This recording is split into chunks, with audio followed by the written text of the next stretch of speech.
All right, punters and dribblers, welcome back to All Talk. Back for another week, another yarn. This man is a former rugby league player of some note. Played for the Parramatta Eels and the Manly Seagulls in the NRL. Went over and played, I think, for Wakefield Trinity and Catalans Dragons in the Super League. Upon retirement, came back to Australia and has kicked off a burgeoning career in the media, new media, much like us, in the podcast game, part of the YKTR team and YKTR Sports. He has the YKTR Sports show with him and Willie Mason talking all things rugby league during the season. He is one of the great humans of all time, a friend of ours and a dribbler of note. The one and only Justin Horo, the Scope. You are listening to the Hello Sport podcast.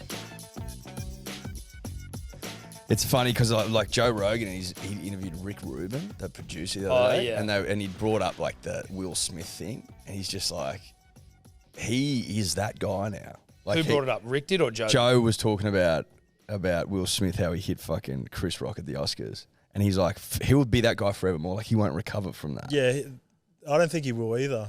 I wonder though, right? Like, you think about what like Mel Gibson did when he like said some anti-Semitic shit. Block your ears, Dave. But like, and which was obviously awful. But then before you know it, he's back like directing movies and shit. Like, but he hasn't been properly back. Like he hasn't been embraced, has he? Has he been embraced? I think He's back. He's not back. Mel. The thing about the Chris Rock, about the Will Smith one, was like it was filmed on television at the Oscars in front of millions. I think I messaged you and for then some got a reason standing when ovation I go, bro, afterwards. We were at IKEA. Yeah, you did too. I'm like, dude, have you seen what Will's like? Why'd you message I must have posted it. Oh, did mate? No. Why did you message me? I don't know. We're gonna check I'm going to refer to Scope. Yeah, dude. Fuck. Scope's going to be furious about this. When it comes to Will Smith and Chris Rock, there's only one There's man. only one man for I the want to job. hear from right now. I want to know what Yeah, you Scope do thinks too. about this. That's so random. I don't know what the fuck that was about. Anyway, it was worth it. You needed to know. Yeah. But that was public. That's like Did you post and maybe I commented on the post? Is that what it was? Mate, There has to be no, because something. I remember going, bro, have you just seen what Will Smith did? And you're like, nah. You did. And I'm like, check it out. He's just hit fucking Chris Rock. Oh, I need to check the DMs. Yeah, we're going to have after to this go and deep find into that out. and see what the hell was going on. I don't know. Anyway. Thanks for coming on, man. Take it as a Sweet. compliment. Thanks for having me, boys. It's always good to be back here. It's always good to have you here. It was funny because we were talking about getting you on, and it was like, well, we spent a lot of time together in the sort of the podcasty, whether it's a live stream or whatever, but we're just always like shooting the shit about something that's going on, but never really heard about, your past, your history, where you come from. Well, you'd had us on. Yeah. We've done live streams together. This is sort of the final The final piece Yeah. of the puzzle. the final piece of the puzzle, Yeah. I suppose you could say. To be fair, I did get you guys to ask me about myself too on my own podcast, so that was a bit. Yeah, look, well, I mean, I at was a bit some into point, myself, as a but- former Manly player, if we're on your podcast, we will eventually start asking you questions. Yeah. Try and take the reins a little bit. But it's nice to come full circle. Full circle, this is good. Where'd you grow up? Are you Sydney? Like, you're a kid? You Born in Auckland, New Zealand, and Dad moved over and played for Parramatta. Originally we moved from Auckland to England. He played at Salford for a couple of years in the UK Super League, and then when I was 3, we moved back to Australia. And I grew up in like Western Sydney, out St Clair Way, near Penrith. So you've had like a full footy life, like Footy's footy's know? been everything. Yeah, my mum has been around footy for nearly 40 years. 40 years. 40 years. How yeah. old were you when you moved to Western Sydney? 3. So 3, we come straight from I don't think. do you remember living in the UK? No. Is that where you went? no. So Yeah, UK too young UK. Earliest memories, probably around like 5 or 6, going to the footy with Dad at Parramatta. He played his first 3 years at Parramatta, 3 or 4 years at Parramatta maybe. And then he played for the Magpies, and then we went back for the Warriors. So by the time he went and played for the Warriors, I was like 10 and 11, and really started appreciating it then, like what I was in. But I grew up around footy, so like I sort of took it for granted. Like I'd be around mates, and when they would, like if Dad would have like footy teammates around, or would go train or play touch with some of his mates, I just thought it was normal. So all throughout my footy career, it's been like that. But as you get older, you appreciate it more for sure. In the sheds and stuff after games. Training used to muck around with because I was that kid, pretty much the oldest kid. By the time I got to the Warriors, like a few of the younger players used to take the mickey out of me, or like I'd go to training and do you remember a guy called Joe Wagner?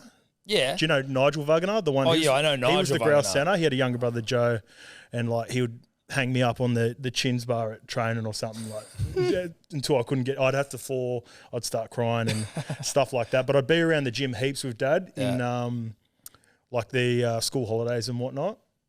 But so like I just grew up around footy my whole life, and it served me well as I got a little bit older because I think as you take steps and you start playing footy, some guys get a little bit like starstruck or deer in the headlights when it gets to like going through the grades. But because I had Dad, I was always around first graders, so I think it really helped me out as I got older. How when did your Dad play for Parramatta? 1990, he just missed the golden era. So he was on just like me as well, missed the golden era at Manly. But yeah, he just missed at the back end of like Peter Sterling, Brett Kenny, Peter Wynn, and all those guys were a little bit older by the time he got to Para. They had some rough years, and it continued all the way up until me playing. But yeah, and then so he had spent the 4 years, 94. He had a year. I don't know if he had a year or two. Maybe a year with Tommy Raudonikis at West, which he loved. And then he was in the second season of the inclusion of the Warriors. So that was pretty special too. Obviously being a Kiwi. And then and being a part of that, I think he's number 25 or number 26 New Zealand Warrior of all time. What position was it, your old man? Lock. He was the opposite of me. Hard worker, is toiler. He better than you? Yeah. Well, so we've got this. Yeah, who's the man? we got this thing before. It's like he played for the Kiwis, right? So, I think he would have played about 15, 16 tests, couple of World Cups. Locked it down with Joey in a scrum. Like, he loves bringing that one up. Me and Joey in the World Cup in 95 or whatever it is. He was playing hooker at the time because they had a few injuries, but he never played finals footy. So that's where I got. That's where you get. I got finals. I got the GF. It's pretty funny. Like me and my dad both played exactly 120 games each. Oh, really? Did you really? Yeah, and we both debuted against the Tigers. So it was pretty funny. Shit like that and for Parramatta. So who's his team? His team, I reckon it's 50-50 Para and Warriors. Yeah, because he always wants the Warriors to go well because he's a Kiwi, obviously. And like we were always, despite like growing up here, like real proud Kiwi house. So like when it come to like state of origin for us, it wasn't like we enjoyed it, we loved it, but it was more like we love watching the Kiwis fucking do the haka and all that stuff. I'm surprised you didn't play for the Kiwis. And I mean, when you look at the Kiwis historically, like you'll see, this is almost going to sound like I'm hanging shit on you, but like, was there someone particularly hectic that was keeping you out of the side? Yeah, really good players. The closest I come in 13, we went to the GF. That's what I mean, right? You're playing in like one of the fucking best teams in the country. Yeah, but like the one that I didn't make, so you had like Sonny Bill. Well, okay. He goes all right. Yeah, he's all right. Sure. Kevy Proctor was killing it at Melbourne during that period. Yeah. Tohu Harris just hit the scene at Melbourne. He was there. Simon Mannering, one of the best Warriors of all time. Right, okay. So we've always been pretty stacked in the back row. Cutler boys. Yeah. And there's probably more that I'm even forgetting, like Frankie Pritchard. There's some guns that have played back row. Yeah, so that's fair. I got the call from Steve Kearney, which was pretty cool too, considering like I fell out of favour with Steve Kearney at Parramatta. And then he was coaching the Kiwis, and he gave me a call and said, "Look, you're in consideration. Enjoy the week, the GF. If you weren't playing the GF, you would have been part of the squad." And then he was gonna cut you afterwards. Cut me after again. Just bring me up to cut me again. Just cut you again. But another opportunity. Yeah, Look, listen, mate, we're bringing you in to cut you. Yeah, we are bringing you in. It was cool because he played with my old man as well. So that was again like a full circle thing. How do you fall out of favour with a coach or with him? Like, what is it like behavioural shit? No, No, it was more to do with footy. Right. Like we weren't a great team at Parramatta there for those couple of years that I was there. You remember they come because like expectations were high. 2009 they were playing in the grand final against the Storm. 2010. Were you part of that? Were you part of 09? No, I debuted in 2010. Right. And expectations were high for us in 2010, and we sort of just missed the 8. Ando got sacked, and they brought Steve Kearney in. And at that point, like Steve Kearney was the assistant coach that everyone wanted. You know, like a Serraldo. He was the Serraldo of the time because he was killing it at the Storm under Bellamy for like 4 or 5 years. So when Steve Kearney come in, there was high expectations again. We had a squad that, a lot of people believed, we're a game off winning the GF in 09. So it didn't pan out that way for a number of reasons, but like purely, I don't know, like probably didn't. I'm a bit sarcastic. Like I'm not everyone's cup of tea when it comes to footy and that as well. So I understand that, but I think predominantly it was footy. But it was cool for him to give me the call in 13 anyway, and then go, look, you're in contention, and that was the closest I ever got. How do you know when a coach is off you? Like, it's easy. Do they start brushing you? Like, yeah, like you just like will you get like you won't get a hello and shit? Like, what does it get to? So early, the earliest signs are when you're flowing in with the start in 13 to 17 at training, and there's a clear cut. Like in the preseason, there might be a period where there's like a filling out period where everyone's available. Like in the first 2 or 3 weeks, doesn't matter if you played. I suppose actually like with the older guys, they're pretty much set. But guys are 1 game to 100. You pretty much know you're a chance to. Well, you feel like you're a chance to make the team. After a while, you realise who the 13 are, 17, and then if you're down the bottom, then the team changes around. But if you stay up the top like we were at Manly, you know who the 1 to 17 is every week. Yeah. You find out at training when you're at Parramatta because then I'm like not getting subbed in, and it can it gets really harsh when they start like you're not even a part of video, so like you start preparing for games, right? So there might be what they do is they'll have the 1 to 17 and they'll have like 5 guys that are thereabouts, and it might be like cover for an outside back, cover for a half, cover for a back row, and then you go from like a starting guy like I knew the writing was on the wall. 2012 started. 2012 got dropped after the first game, and then after like round 3 I wasn't even part of the 5 that was watching video. So yeah, right.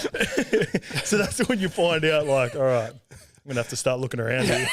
How do you know when you're not like? Do you have to get invited to the video sessions, or do you turn up at the up and they go, mate, you're not needed today? No, like so they try to do it the best way possible. Like they'll just be like, he might name the squad on a Tuesday, and this is just not Steve Kearney. I think this is pretty generic. Like this would be most teams as you go around, and he'll go like, all right, gives 1 to 17. This is 1 to 17 for this week. That would have been named on the list, and he goes, Eddie, Tom, Scope, you stay behind. All the other boys you can go out with. Donnie Singe, or just say if that's the trainer that you recognise. Donnie, take the rest of the boys, get them started. They can get into like. So it's like there's like 6 or 7 dudes, man. And you just like training with Donnie, and Donnie knows. Or at the time it was Craig Catterick, and he's just like everyone knows you're on the outer when you're in those groups. Everyone is at all 6 of you are. Or you're really young and you're enthusiastic, right? So those are the guys that like. So there's 20 to 21 year olds, and they don't care because they're like might not have played first grade. But if you're like at my point, I was 25, 26. So I'm like, oh fuck, I'm back with the Rooks again. Yeah, you know, like this isn't a good sign. Do you feel like in that moment you need to put on a brave face, like you have to. All attitude. You want to like take it on the chin, so to speak. Yeah, you have to. But like, because I was like that my whole career, it really steals you. Like you get used to it, but also you don't want to be a shit teammate as well. Yeah, you got to take that in consideration. So, kick stones. All the guys come out like good mates of yours, like know what's going on. They feel for you, but they've got a job to do. They've got to play on the weekend. Yeah, they're not like. When you're in that situation, you think that everyone's like, fuck, Scope must be. But really, like, when I was part of the 17, you go, oh, fuck, that's pretty shit. Like, Eddie's not part of the team. But, all right. It is what it is. And then you forget about it straight away. But when you're that guy, you just think everyone's thinking about it the whole time you're at training. And you drop every ball. You miss every tackle. Yeah, your confidence is fucking completely shot. So... Are we allowed to swear on this as well? Yeah. Oh, sweet. Yeah. Is there anyone that kicks stones? Like, are there the teammates where you're like, oh, this is a fucking... There are guys. Yeah. What about this? Like, not asking you to make a comment either way unless you want to, and maybe you have, but if you're teammates with Ryan Madison and he chooses to get suspended for 3 weeks instead of paying $4,000 when he's on 600, are you like, you reckon there are players in that side going, what the fuck, dude? Yeah, for sure. There has to be. Has to be, right? Yeah, like, because at the end of the day, right, we talked about it on our show. You know, I labelled him a lemon for it, and I stand by that too. I copped there's a little bit of backlash coming in the DMs, and again, it's not like, I think it's lemon behaviour. Like, yes. I don't really know the guy. I don't know Matto. Yeah. I've never played with him. I haven't spoken to any of his teammates about him. But for me, he's an integral part of that team next year. They're losing too many players. Yeah. For me, if I was a part of that group, I'd be looking at him going, like, what are you doing, you know? So. And his justification is like. It's not great. Not good. Yeah. What was the justification? He doesn't think you deserve. He was like, I've been suspended for things that didn't matter before, and this one's another one. He's like, it was a grand final. He's pushing into me. At some point, I had to do something, and like. At what point can the team turn around and go, you're fucking paying the fine, or we'll pay it for you, and you're playing? I'm not too sure how it used to work. They used to advise us, but I believe you always got the final call on it. So. I dare say Brad would have been saying pay the $4,000. The fucking fine. I know Brad a little bit, and I know exactly like what I was saying with the changeover they're having next year. They're losing some really key players, and like the schedule isn't out, but I'd imagine, you know, Penrith will be pretty close in the first 2 or 3 weeks. Yeah. So. They usually like to get a grand final replay out of the way early. Yeah, in the season. They love getting them out early. Yeah, love it. Yeah, so. It is what it is. But do you have players like that generally where, like, so using him as an example, but, you know, like when someone's not getting picked for they're left out of the side, there are some guys where you're like, oh, for fuck's sake, bro, like, just deal with it. Yeah, but again, a lot of people will go just like, fuck, you're a bit of a lemon, you know, for doing that. But then you just go, whatever, well, we got to do a job. And whoever's part of the next 17 is, you just like, it sounds cliche, but honestly, like, what else are you going to do? Yeah. Like, you can't be like, if I was part of that Parramatta team, for instance, like, I'd sort of like, I'd probably say something to him if I was at the team. Yeah. Just be like, take the piss out of him. Yes. Not like, fucking. You rib him a bit. I would be taking the mickey out of him because that's my personality. But, and then you just get on with it. Is there, in that situation, right, like where someone's kicking stones, will the captain sort of sit back and let the boys chip him as like a bit of a punishment, or would they lead it? Nah, a lot of people just a lot of people. Or is that uncouth of a captain, you know? Yeah, no, I think a lot of people leave it because it's it happens to a lot of players. It's even harder when it happens to people at the back end of their career. Like, you know, like guys that have been established for a long time. So, like I said, I become start to get chirped. I become really steeled to it because I was never really rock solid anyway.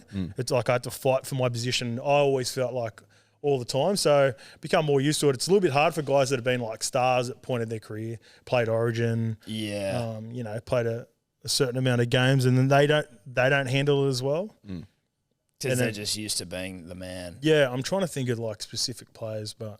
Like Andrew Fafita's a sort of a player who was like, you know, fucking, he was the best forward in the world. Yeah. And then, you know, towards the end of Cronulla, it's like he's in the side, he's out of the side, and they don't want him. I'm not saying he was kicking stones, mind you. Well, credit to Andrew he seemed too, like he because pretty well. Like I know that family a little bit. I played with his twin brother David over in the UK, and I think it's a credit to like Fitzy. I think it's ways you handle it, and by all reports coming out of Cronulla, they're pretty open and honest with him. Yeah. To begin with, like. I think obviously he wanted to stay, but it's like have you seen Moneyball, the movie Moneyball? Yeah, I've seen parts of it. Have you seen when Brad Pitt tells Jonah Hill and he just goes, be straight to the point, cut him, don't have to like baby him. NRL players are the same. Like if you get cut or you're not part of the team, like it sucks and you think the world's running down on you, or you're not wanted next year. But if they just do it direct, they, you know, straight up with you, and then that way, for instance, like when I left Parramatta, it was a blessing in disguise. I ended up going to Manly, like really good situation.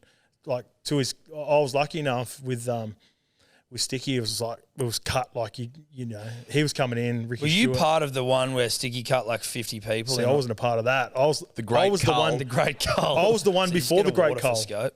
You were before the great Cole. I was before the Cole. I was the one that got cut before anyone else. And like I said, I appreciate that because,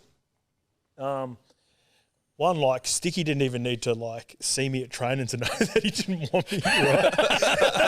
So that's like, again, like you become like steely towards those sorts of things. But yeah, Sticky, I feel bad for those guys because I had a lot of good mates that were part of that group. Like some really good players, like Rennie. I think Rennie was a part of that. And then Sticky just bounced. Yeah, Was that and then Benny Smith? Benny Smith was a guy. Ben Smith was a gun. He was a really underrated player, a really respected person at Parramatta, and like I said, you know, I was lucky enough to have it done away from everyone else, but I was happy that it was done away from everyone else because, and there's like maybe 13 or 14. There's like at least 3 or 4 guys that deserve better on that group.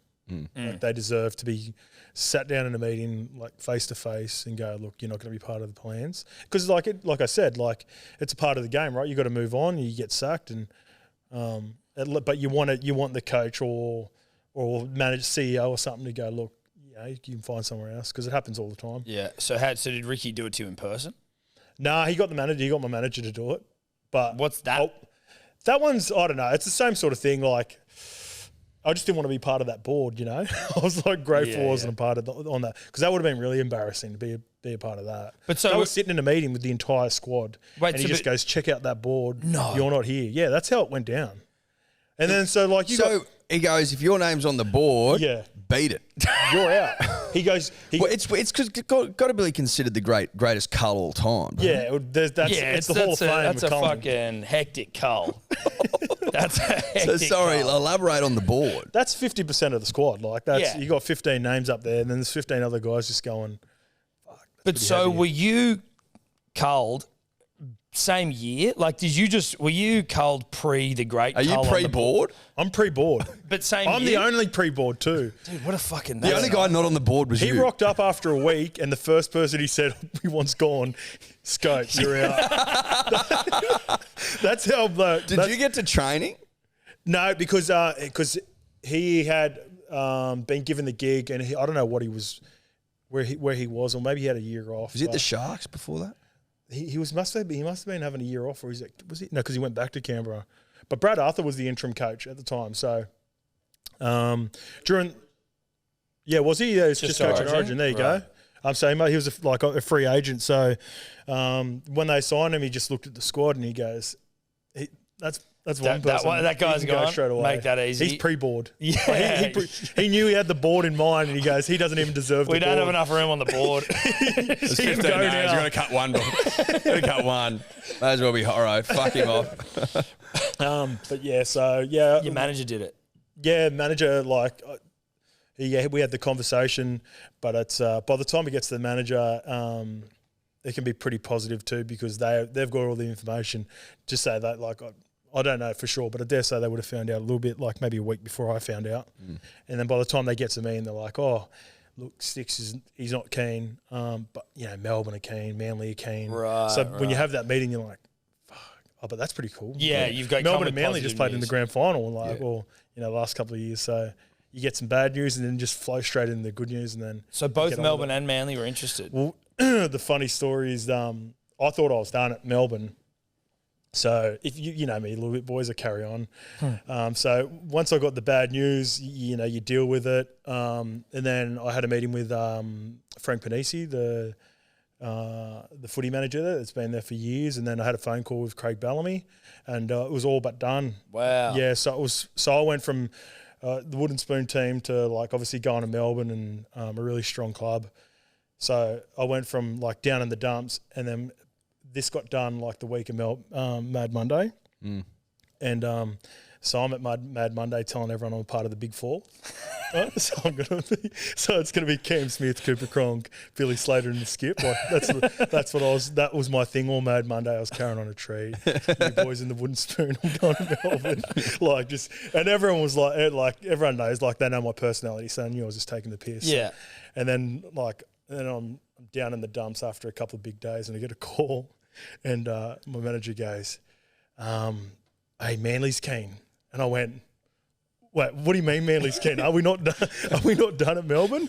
And he goes, oh, no, Melbourne have, they end up signing 2 other guys. One of my good mates, they signed Langi Setu that used to play for the Dragons and Junior Moors.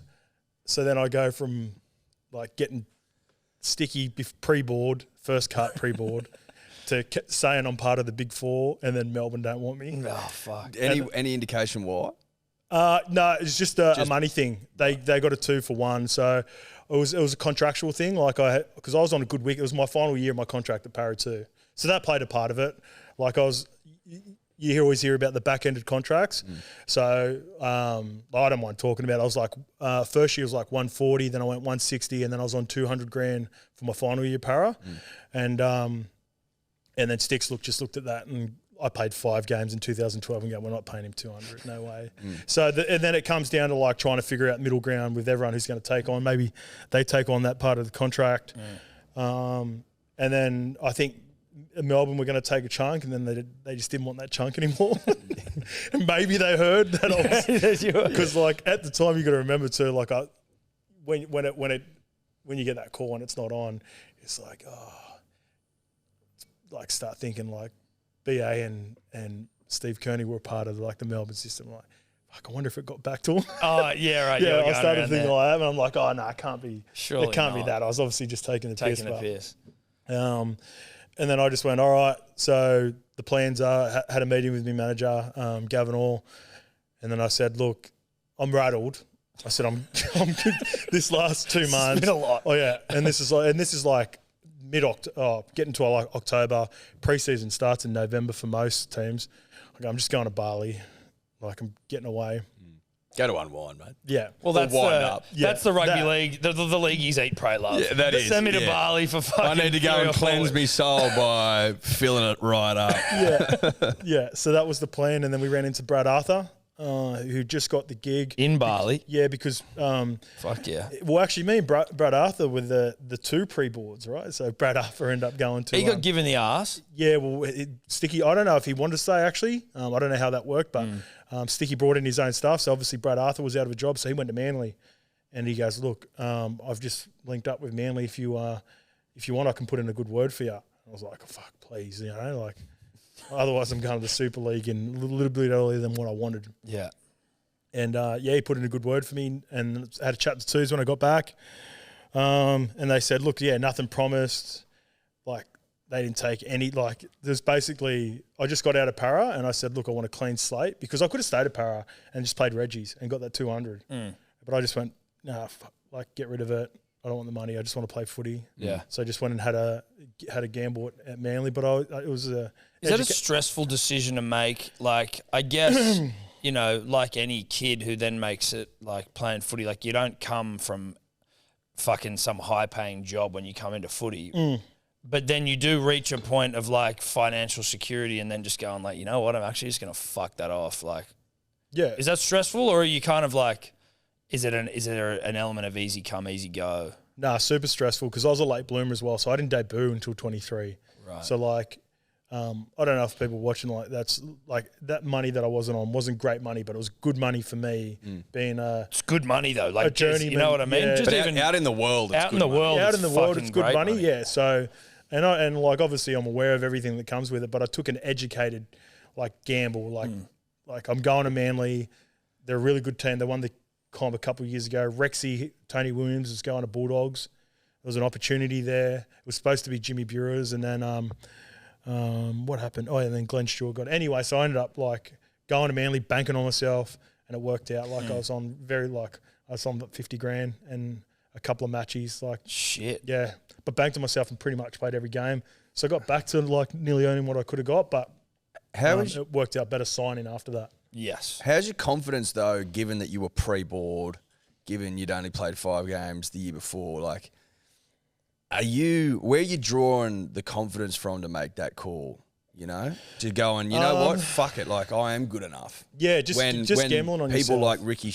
Bit of a punter, are you? Yeah, just I love the pump boys. We just had the companion on the weekend. Yeah, but basically, I knew just weigh up a few things. Like I knew I was better than what I was playing at the back end of Parramatta. I worked hard to get to where I was, and then the first couple of years were good. and then like a lot of people, in and around, like it was like, oh, he's got potential, but I don't know if it's there. But some people just take a little bit longer. And I just gambled on myself. Like I knew, like just thought good system, like teams like been there and done it. So if I can just crack this team, it would set me up well for, like, in my head, I'm just thinking, because they're all established, I sort of went in with like, all right, I'm just going to do a good year here at Manly and then see what presents itself after. That was the plan to begin with. And I expected to, there's no way I expected to be part of the first 13 on round one, which I got. I was hoping to fight my way into the team. But like I was saying before, I was so lucky. Glenn Stewart had hurt his knee at the back end of 2012. So therefore, Jimmy Bureau did all the preseason on the right side, and then I got all the left side. So got the whole preseason with Kieran Foran and Stevie Marai and George Tafua. And love that. It doesn't matter who it is. It's very hard to lose that spot. That's a horny left side. You're flowing. Of the Like field. it was Really flowing. nice. I was The just, horny left. all I was doing was punching holes off Kieran and in pre-season at training. Just everything was simplified. It was just, Is there also like an element where like Craig Bellamy, even though he decided to change his mind, was still wanting you? That was it was like cool. that's a fucking confidence boost almost as well. Even if Sticky's pre-boarded you, Yeah. like you're going, well, Craig for a second wanted me. Yeah. Like, Yeah, no, the 100%. something. I took a lot of confidence out of it as well. That the fact that, and this is generally what happens. It still happens now. Like you look at a guy like, Jakey Turpin signs at the Roosters, Yeah, right? huge. So players, those big clubs have got a lot of salary cap put into their top tier players. So they've got to find journeymen that showed a little bit in another club, but for whatever reason it hasn't panned out. But I did take a heap of confidence out, like having the phone call, because I was still like he's one of those guys, got a bit of presence about him, within the game. So to get a call from Craig and was chatting on my balcony to him for about 45 minutes, talking footy, a lot of the stuff I'd imagine he'd say to a lot of people: come down, work hard, no dickhead policy, you're going to work, training camp, all that sort of stuff. So are you shitting yourself on the phone there? Yeah. Like he's on, but like 40 minutes is a long time to be talking to someone who you're like intimidated by. You know what I mean? Like in those conversations, I'm just like, I'm ready to get off the fucking 40 phone. minutes is a long time. Are you talking X's and O's, or are you talking everything? just talking about the situation. He talked a lot because he had a good relationship with Steve Kearney. I think Brad Arthur was the one that maybe because he looked after me, obviously getting to Manly, and he had a relationship with, because he was the under 20s coach at Melbourne when Steve Kearney brought him down. So I believe maybe Brad put in a good word for me and said like exactly what we're talking about at the start of the show. Like I didn't kick stones. I wasn't a bad egg when everything went pear shaped for me. Used to do I'd it, like mate. to think, I trained hard during that period, and I tried to play good footy in reserve grade, so it served me well. What is your relationship like? Well, I'm assuming you don't still have a manager, but like the Orr brothers, sort of then like their reputation precedes them a little bit as being ruthless motherfuckers in the management game. What was it like with them? Like I got along with them well. Like Yeah? I'm still, they're two they're the same and they're completely different. Like with Gav was pretty much my manager throughout the whole period. I've heard a lot of the stories, and there's there's other managers that don't have the best reputation as well. Especially when you've got so many guys, and there's probably about 5 or 6 of the big dogs, but Gav always did well by me. Gav was sort of the guy, he was a good guy to have when you got cut. Like he's the one that's like, we'll be all right. Melbourne are keen, straight away. And he made me feel like he would try to pick me up. But then also I really respected Chris, and I dealt with Chris a little bit more as I went to the Super League because he'd do a lot of that stuff. Gav would look after the New South Wales-based players. Chris would have Queensland and Super League. Chris would tell you straight down the face, that what's happening, and you appreciate that side of it too. So they were always good to me. I've still got a really good relationship with those guys. At one point, I thought about doing management with them for a little bit. oh yeah, But I ended up rolling into the YKTR stuff and enjoyed that a little bit more. I had a few meetings with them. We sat down and had a few Zoom calls about doing that sort of stuff because I was interested in it during my footy career. But then YKTR started to kick off, and it sort of just fell away. But I like those dudes. How do you go about finding a manager? Are they coming to you, or are you? Yes, some kids go looking for him. I had Gav approached me, and what year was it? Yeah, he had a deal for me. So what they do sometimes is they might go, they like identify a kid, speak to the scouts because they're all in with the scouts and the people who are recruiting, and then just like, oh, you keen on him? Like, yeah, whatever. And I think they almost sign you to like commit you to a club before. Yeah, and then we'll go like, oh, I can get you to Chooks, and it's not like crazy money, but it's just like a scholarship deal or whatever. Yeah. So it ended up being like that. But yeah, some of the kids get signed so early now. Like I was 18 when I got signed. To the Roosters, eh? Yep, Roosters. That's pretty hectic as well. Like I know we're jumping around a bit, but like they're the fucking Roosters. Yeah, well, Artie Beetson was the one who approached Gav and sorted it out. So Big Artie was one of the greats of the game. Again, it's one of those things when... Did you have a relationship with Artie? Like, he was good to us, really good to us. Not like... he used to be around a lot of the junior stuff, so he did a lot of recruiting, would go out to the schoolboy tournaments. He picked me up from Westfield Sports. But yeah, he was around schoolboy footy, and he was really approachable. He was just a really intimidating factor, but you could see he was just a big, kind human. And he was really good to have around. He'd always say hi and all that sort of stuff when he was watching trainings and whatnot. He'd pop down maybe a couple of times a year, watch you train. He was unreal, Artie. Was it like if he's at training, is everyone talking, going? Yeah, as a presence, you get used to it because he's around. So like he was around. He's probably around a little bit more than that, actually. This is like SG board training because, obviously he's the guy that would scout I believe, I don't know if he did first grade stuff, but he'd bring all the kids in. So he might have had half a dozen kids that he'd gone and scouted and then brought to the Sydney Roosters for 18s because, as you know, there's not like a massive junior system in Bondi. No. So we were brought from like Western Sydney, like Cronulla, a couple of the Endeavour High School boys, some guys from Canterbury. So there was like hardly any juniors there. So he'd come down and just watch our progress. But you just become used to it because it's Artie. But you walk in and obviously obviously know who he was and respectful of it. But he was a really good dude. What are those? What was the high school you went to? Westfield Sports. That's like, what is it like going to one of those schools where it's like, well, is it like this where if you're in like the footy side, you're like the motherfucker? It's almost like American high school football. Not as much because we've got a bit of a bad reputation. It's a bit like what do you mean? We weren't the best behaved a lot of the time. Like I was, definitely one of them. I used to play up a little bit. I used to try to be like, the funny guy. Like if I was lacking in a certain subject, my thing was to make everyone laugh. So they would realise that I wasn't cutting it in this class. So but I got along with most of the teachers. There were some that looked after you, and then it was vice versa. Like there was some that just didn't like you because they knew that you were just maybe like other teachers were like other certain sports, and their kids weren't like the athletic system wasn't getting looked after as well as like the rugby league players. Did you have to perform in class to be able to play footy though? Like or you could just but I just got like the very bare minimum. I just scraped by. There'd be like stuff coming up with. There's a story that I had Blake Green was in my year, and he another Manly legend. Yeah, he did too. He is a plagiarised when he just I just completely copied what he. Yeah. So like he was in another class in the same, like it was sports science, and there was 3 classes for sports science, and Greenie was like, he was a real smart kid. A day. No, 3 different classes. 3 different levels of the sports science class. Yeah. And we all did the same stuff, and then I tried it.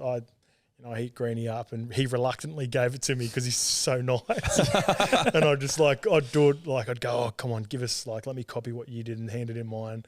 But then obviously, teachers cross notes. Yeah, they're not. It was exactly the same. I didn't change anything.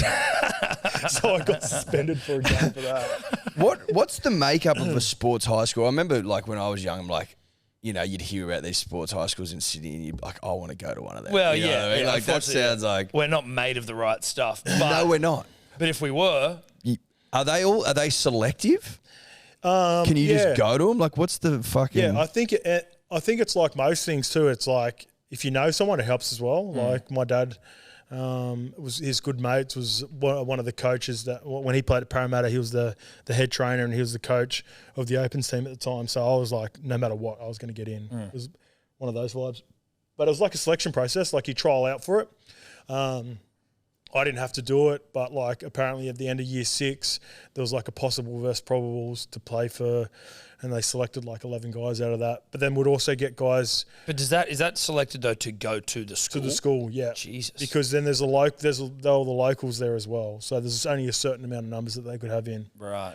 But we had like, there was a fair few kids in there. And you had some weapons, didn't you?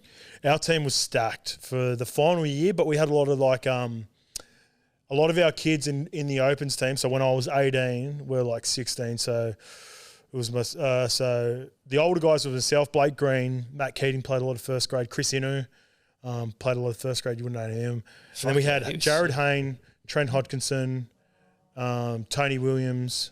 My God. Who else played? Did you lose a game? Yeah, we got hammered because we'd play because they were 16s. They were all kids. Oh, okay, right. A lot of them. Chris Keating played, Maddie's brother.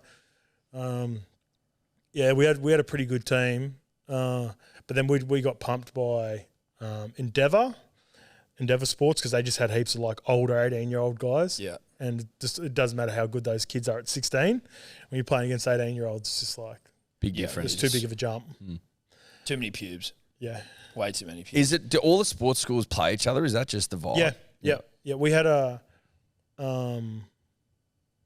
like a little mini tourney before and then there'd be a tournament to play to make the New South Wales CHS, but every year would play Endeavour. I don't think Hill Sports and maybe Matraville were around. There was one up in Newcastle, like Cade Snowden used to play at. One of the great rugby league names. Yeah, Cade. One of the greats. Yeah.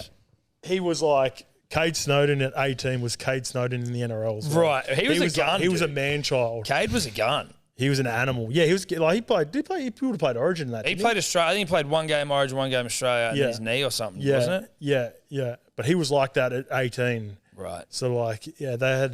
So Cade was a handful. He was a handful. Cade was always going to be a handful. Cade Snowden. I can feel my 15, 16-year-old. That's intimidating. 17-year-old. Yeah. Hearing about Cade Snowden a couple of towns. You read the team list and you go, nah. Fuck Cade Snowden. No. Sticky today. Yeah, Hammy sore. Yeah.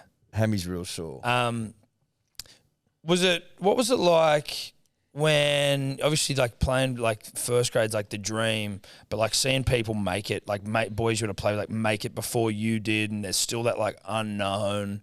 Was there a period where you ever went, because you said like you were 23 or whatever, was there a period where you went, I'm fucking, this ain't happening? Yeah, so a couple little funny ones, like when I got, so me and Hainsey, me and Jared Hayne were really close. So out when we were at school, I sort of like, I took him under my wing. I was the 18-year-old guy, 16-year-old guy. I would go to parties and that, look after him. And then he come and live with my family for a year because he was travelling from Minto and he was training with first grade at like 17, right? So he lived with my family to make the travel easy to get to school. And then I paved my own way, went over to, at that time I was at the Roosters and I'd come back. And then I started training like full time and he would call me like rookie and stuff because at that point he was like 19. I'm 2 years older than him, but he would go like, rookie, make sure you grab the Gatorades and shit after training. So that was like really frustrating because he had established himself in a year's period of being one of the best young up and comers. Yeah. And he was really like leery about it and carried on a treat. But also, I still see him as the 16-year-old kid that I used to look after at high school. So it would get me, but I'd bite my tongue because I just was not in that. Because when you haven't cracked it yet too, it's just like... You can't show that it's pissing you off either, because otherwise they've got it over you. No. Yeah. And then when it comes to debuts, I remember... Because Fletty went to our school. Fletty Mateo went to our school, but he'd moved on. He moved on pretty early, so we'd grown up together. Known each other. Like when I first started going to Westfields, he was there. And I remember on my debut, I'm just like really nervous and I look over at Fletty and Fletty's just like smiling and like just got a big grin on his face for me. And I remember taking that in and like I'm trying not to like smile and laugh because like the coach is talking to you. But Fletty was so happy for me to be making it. And then you feel that like as you go on, it's like even especially when you get a little bit older and then there were some young kids that you invest a little bit of time on. Once I got a little over to like Wakefield my last couple of years, I really invested my time in some of the young guys, try to pass them some stuff. And when you're seeing them playing well or debut, it was like it's a mad satisfying. Feeling. Yeah. Did you feel was there any extra pressure because your old man was a former player? Was it not really? Well, that was a big part of my decision playing at the Roosters, because at the time Parra wanted to keep me in the under 18s and under 19s and 20s. And I thought, like a lot of, Dad looked after me to get me into the school, and I was like, he was around the coaching staff for the 20s and that. I just thought I'll head over to the Roosters and pave my own way. Yeah. And then it didn't work out, and then I required my dad to get me back to Parra.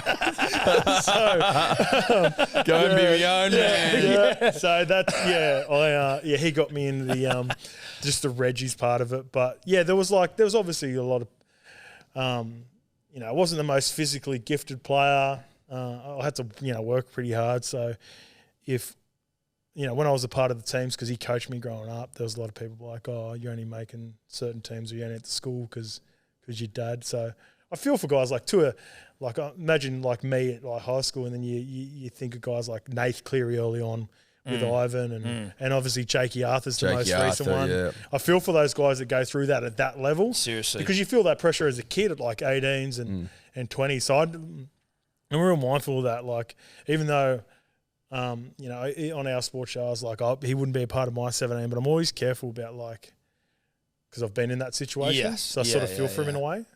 But and imagine it'd be fucking 1,000 times worse doing an NRL for a GF. And everyone's like, I wouldn't fucking. Was that hard growing up? Your dad being the coach of the side in terms of like imparting wisdom, or if you have a bad game, like how did that sort of? Yeah, we used to clash a fair bit. We used to he was pretty hard on me. So he used to because there was a perceived bias towards me, he would go the opposite. Yeah, right. He'd make sure that everyone, if anyone was at training, everything was my fault, or I wasn't doing enough. Yeah. So, but he would go, oh, sorry about that. I'm driving home, and he's just like, I was a bit hard on you. I was like, yeah, you fucking were, mate. Yeah. There's one time we're playing touch footy, and I went to go he's real competitive. This is obviously I got so much. I learned so much from him. One of the biggest things was everything's competitive. So he was 45 years old. He'd be diving and touching all this sort of stuff. So we're doing a training session, and I went to go dive and get one of my teammates. This is just at training, just warming up before he's about to start training. I broke my collarbone. Oh, yeah, at 16, and I was like, I hit the deck and I missed the touch. So the guy scored, and he's like, let's go, play on. And I'm like, no, I'm in a bad way here. And he goes, all right, we'll sit on the post. So I sat this is Western Sydney, July, in the middle of the season out in Penrith. God. It's cold as it's 6:30 at night. I'm 15, 16. And I also appreciate it as well, but not sitting there. But he was super hard on me it was always to make sure that there was no favouritism. Yeah. But I had a broken collarbone. And you sat there sat there for the entire training session. Woke up in the morning. God, bro. With a broken collarbone. Woke up in the morning. I said, Dad, I'm still in a bad way. The shoulder's still no good. He's all right, let's take it. Sure enough, we got fucking scans. pussy. I got a broken collarbone. He felt so guilty. Did he? Yeah, because he just thought I was, because he was so competitive and he knew I was competitive. He thought you were a weak dog. He thought I was a weak-gutted dog. He thought I was Jamin Salmon. No, he thought I was off it for missing because when I missed the touch and I was on the ground, he was going, get up. And I'm going, no, I'm in a bad, my shoulder's sore. And he goes, get up, let's get on with it. So obviously he felt heaps guilty, but it's one of those things that hardens you. You appreciate it as you get older as well. Didn't appreciate it at the time. At the time, no. All little life lessons. Yeah, life lessons. Yeah. I didn't get babied anyway, so I fucking hope you didn't. As I got older, Good I appreciated that. So when you got pre-boarded at Parra up to Manly, what was how quickly were you this is heaven well, that's my assumption because I'm a Manly fan. Heaven. Compared to the Eels, dude, who just got fucking wooden spoon. Yeah. But I just love the choice of words. Well, yeah, but I guess the difference between the the two outfits and like this, like the way they operated and things? Was it obvious, like real quick, that you're in an elite side? First week, really, the very first week. So you rock up and you just do training. A lot of maybe the second week. There's a lot of testing in the first week. A lot of getting to know each other. And then once we started rolling the ball work, and I was telling you it was like best 13 against second 13, or right edge versus left edge. And I'm just like, one, it's super competitive straight away. Not that Para wasn't competitive, but it was just silky smooth. Like I can't remember what happened if it felt like Kieran was there straight away. It must have been something. A lot of the boys didn't make rep because sometimes they're away for rep duties, but it felt like we had the full deck of cards, like the whole team was there. Yeah, and then it was just like super competitive. But also, one thing I noticed is the amount of respect that and the way they treated the older boys was a lot different. There was like, if you had the runs on the board, the boys would only rock up Monday, Wednesday, Friday. But when they rocked up Monday, Wednesday, Friday, those sessions were so intense. Yeah, right. So like if you'd played a certain point, or pretty much all the names you'd expect, like Stewart Brothers, Watmo, Jamie Lyon, all that sort of stuff. Shoulders of Justice. The Shoulders of Justice, yeah. He was a little bit later. He started in January, skivvy most of the time. Yeah. he took all the weeks off he could. He was, like when he was there, same thing. It's the energy was like, I always talk about the competitiveness of it. Like, I'd looked, obviously played against Stephen and Jamie Lyon, Stevie Maddow and Jamie Lyon, but they wanted to beat each other every time they trained. And it was like, when the difference was coming from Para, you had Hainsey, who was a lock. Like, hardly anyone was a lock to make the team every week. You had Hindy, Nathan Highmarsh, Jared Hayne, and Nathan Kalis. But everyone else was fighting for positions, like not sure about, like I said, the confidence thing of being at training. Like everyone knew who the 17 was. And it's like, there's a certain one you can get comfortable, but these guys weren't comfortable because they were just always wanted to win. So it was like, oh, we're going to compete and go hard. And then if you didn't buy into that, if you thought you had an ego or you thought you'd done anything, like these guys had literally done everything. Like won GFs, played for the New South Wales, played for Australia. So you bought in or you're out. Yeah. And it was like a fraternity. It almost felt like that. Yeah. Like if you're gonna buy in, you're in. But if you're not, you're not. So you're out. Yeah. So and that's the way it felt. So there was an energy like within the first couple of weeks, and then loved it. And it's a lot more knockabout than what Para was because they'd won so much too. They really enjoyed their time off the field as well. But you hear though as well that Melbourne, it was they sort of compare the two changes in approaches. Like the Manly at the time was more old school. They'd won, but they were old school. They'd enjoying themselves off the field. Whereas Melbourne, super disciplined, professional as are you glad that you went into a side that had success but was more old school than maybe a more professional? Well, in a way, environment? And it was a bit of a criticism of Steve Kearney. I think we try to really copy the Melbourne system at Parramatta. And for whatever reason, it just, we didn't have the troops, or we just didn't have the big three. Yeah. Would you like some more? Yeah. And I spoke to, cheers, mate. I ended up speaking to, who was it a little bit later on? Who was, I can't remember who was it at Parramatta, but when Brad Arthur had literally seen it all. So he was at Melbourne and he'd seen how they do it, and that was the way you do it. That's the way you train hard, work hard, minute details, all that sort of stuff. He tried to take it to Parra, sort of just didn't pan out, didn't have the same squad. And then he was assistant coach at Manly, and apparently it was a bit of an eye opener for him. There's a different way to do this. They've got some larrikins. There's a lot of, they look after the older boys a little bit more. And apparently it served him really well. And, he's, despite what you think about Parramatta, he's had really good success at Parramatta. Yeah. They haven't got the job done, but they've always been They've been a good side for a long time. They've been a good side for a long time. They're just, as a club, they're a bunch of fuckwits. Yeah, well, a part of it was learning how to handle a guy like Corey Norman. Right, so maybe he wouldn't have been able to handle Normie as good if he hadn't gone to Manly and seen the knockabouts. Manly. So that was the difference. But yeah, I think about all the time with the Melbourne sliding doors, what sort of, because I went to Manly and I was just like a sponge. I'm going to absorb whatever it is. Yeah.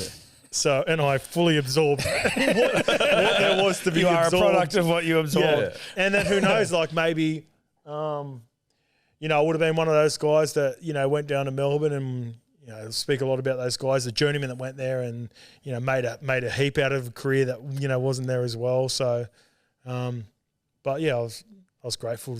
Plenty of good times at Manly. Yeah.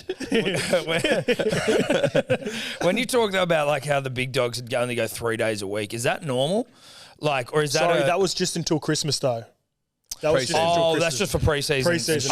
Shoulders wouldn't go at all. And shoulders wouldn't go at all. Well, he had the rest of shoulders. Yeah. Okay, right. That makes more sense. I was like, fuck. So they just. Sorry, yeah. So just to clarify that, Monday, Wednesday, Friday in pre-season, and obviously everyone else outside, there might have been like 8 guys part of that crew, but then you still had like young guys that had done a bit. Like Kieran was at every training, Daly was at every training. I think Matty Ballon still used to just turn up because that's who Matty Ballon is. Like they could have gave him time off, but he's just like a fitness freak and loved training, so he was always there. Killer Jamie Lyon was always just around training sessions. I think he used to just rock up and go to the gym some of the days, but some of the days the older boys, some of the other boys just kick the feet up because they'd earn it. Yeah. And it was one of those things. It's like when I'd come over, I think some people think you'd begrudge them for not being in there, but like I was thinking like, why wasn't Hindy like that? Why didn't they give that to Hindy? Yeah. Could have, because he'd done it all, same sort of thing. Nathan Kalis, some of like Luke Burt, some of these guys. So like, would it have made a difference? Would their, because they were really like worn out, tired by the end of the year, and you just like, I always felt like that just gave the boys the juice at the end of the year, and they'd like really be humming come finals time. So did it also act as like something sort of almost aspirational, as like the players who weren't like that, like going, fuck, look what like glory gets you. Like, I'd love to strive for that. Yeah, I'd love to be one of those like the big dogs and be like, yeah, fuck, sorry guys, 2 comps, fucking Origins, Australian jerseys. Yeah, not so coming in. I sort of like, I try to claim that at other clubs as I like, as I went on, like I'd suggest it. Like once I started getting to 30, I was like, this is why we did it at Manly and it worked. I'd be at Catalan Dragons and this French coach would be like, what? Yeah. You're training fucking Monday to Friday. And I'm like, Brett Short and Glenn Short didn't have to train. But we went to the GF in 13. It just doesn't work. It doesn't make this not same. Yeah, what are you talking about, mate? Did the big dogs get anything else that like, I'd like a bit of that? Like, was there a car park or something they got? Did they get a better shower? Is there a shitter that no one else can use? Nah, not really. There was, we didn't have the best facilities as it was. Well, you know what I mean? Maybe one with a seat. There was nothing that was like prime real estate at Manly anyway. No. Like we got changed in the back of our cars during that period. I think I think Trent Barrett come and changed that, but no, you just wanted to be them. Like you just wanted to. There was never any like animosity. You're just like, those guys won 2 comps. The Guns. Top, a lot of them top 3 at their position. They'd earn the right. So it's like you're saying, Tom. It's like, I'd like to earn that one day. Yeah, I'd like to be a part of that. So and you appreciate it a lot more. And all the young guys were the same. Man, we had even some of the young guys that come through that couldn't even make that team that had gone on. Like you think about Gutho, that was knocking on the door around that time. Peter Hiku couldn't solidify a spot. I always liked Peter Hiku. I was like, I love Pet. He's a fucking gun. When we let him go, I was like, this feels like a dumb decision. Pet, I always we call him because we're still obviously really close. Like he was like the Kiwi Jamie Lyon to a lot of us. Like, yeah, right. I know that's high praise because Killer's one of the best to ever do it, but he's so silky smooth. You think about wherever he goes. The winger outside him plays well. Yep. And the top try scorer for their team. Yeah. And he defends really well, and he'll chip in and score a couple. He got a bit of versatility. I swear he played in the halves at some point, played at fullback as well. Yeah, right. The Kiwis. He played 6 for the Kiwis, Pet. Yeah. He's still doing the damn thing, you know what I mean? How old would he be now? Pet would be, he was 20s? young, so 20s. What time would I have got there? He'd be knocking on, he'd be 30, 31 now. 30? So he was young at Manly. Yeah, dude. He was he come straight from the 20s. Wasn't he like a New Zealand schoolboy's gun? Wasn't he like the big dick? Well, I think he was in the 20 system. So you remember back in the day when they first started the 20s, the Warriors were really good? Yes. You remember? Like they were stacked. Big, thick and they couldn't Islander keep boys. all their kids. And that's a big knock on the Warriors that they weren't able to identify. Like they make sure that they kept all their good ones. Anyway, Peter Hickle and Lingy Sowell. Another guy slipped through the cracks who had a really good career. He was at Manly in the early days when he played on it. Like he ended up going back to the Warriors. He's playing for Samoa now in the World Cup. They picked up those two guys together. So there's like a new crew. Like when I come through, I was a little bit older, different situation. But there's a lot of good young kids coming through. I think it was Jakey Travojevich's first preseason, Gutho's first preseason. Like when I rocked up and I seen Gutho, I thought this guy's got to be a gun. He was like, really, because he just like that stand, like he was just like all bone. Oh right. So like the first thing I think when I see someone like that, like 18, 19, I'm like this kid must be good, like because really there's good. nothing to him. There's nothing to him. Yeah, right. And obviously you see like what his career's panned out to and how hard he works. Yeah. There's a good crew that come through sort of that same year. And like I said, the team was so stacked and there's some big calls.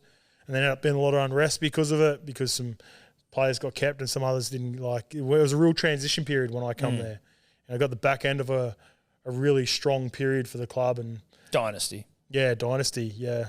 It would have been nice if we could have kept it off. Yeah, Well, you're a forward pass away from the Forward ring. pass away from it and a referee's A touchdown away from I think I've told you before, but like after we were robbed in that 2013, so 2013 was your first year at Manly, straight to a GF from a spoon to a GF. Spoon to GF. Fuck, that's good. And So wait, essentially- Spoon, nearly part of Big Four, GF. GF, well, exactly. Like what a turnaround. What a turnaround. Some dude Pre-boarded when I as was well. working, boarded, Pre-boarded. wooden spoon, pre-boarded. So basically implying that you're the worst player in a team that won the spoon. Oh my And god, then you're playing in GF lined up against Sonny Bill Williams. And I was like, that's ridiculous. Some guy when I was working at the pub I was working in, after Manly got robbed, he wrote out why he thought Manly was robbed in a piece of paper, handwritten, and photocopied it like 150 times. I don't know who, like didn't ever see the guy. And he left him all through the pub and then all through all these pubs around Paddington about how we got robbed, which we did. And it's one of the great regrets of my life I didn't hold on to that piece of paper. But if you're out there, sir, please reach out. Do you remember the robbery? Have you wiped it from your memory? I played my career and I didn't want to watch it back because I didn't want to be like sour about the thing and I didn't want to be the guy that says we got robbed. Someone sent me when I got back and first started doing content, because like when you start doing content, people are like, Scope, you're robbed in 2013. It's like 1920, right? And I'm like, yeah, no, we got hard done by. He's like, watch this thing on YouTube. It's like an 8.5 minute clip of the bad decisions that went against us. And I went, I reluctantly put it away for about 2 months. And then I went over to mum and dad's and you know how on grand final day they have the recordings of all the grand finals? Yeah, like they play them all and Mum shit. thought it'd be a good idea to record the grand final that I lost in when I'd like tried to remove myself from it, which is nice from Mum. So I watched a little bit of it. I watched about 15 minutes of it.